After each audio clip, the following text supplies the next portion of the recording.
Imagine a world where money isn't controlled by banks, but by the people. A digital revolution began in 2008 with one name, Satoshi Nakamoto. On October 31, 2008, an anonymous figure named Satoshi Nakamoto published a white paper outlining Bitcoin, a new digital currency designed to be decentralized, secure, and beyond the control of governments or banks. Just 2 months later, on January 3, 2009, the very first Bitcoin block, also known as the Genesis block, was mined.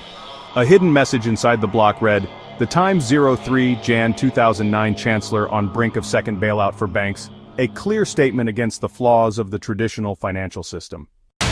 On January 12, 2009, the first ever Bitcoin transaction took place between Satoshi Nakamoto and a cryptographer named Al Finney. This marked the beginning of a decentralized financial movement.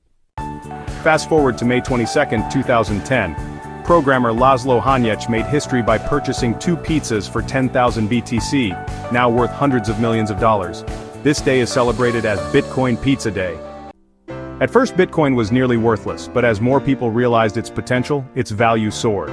By 2013, it crossed $1,000 for the first time, catching the attention of the world.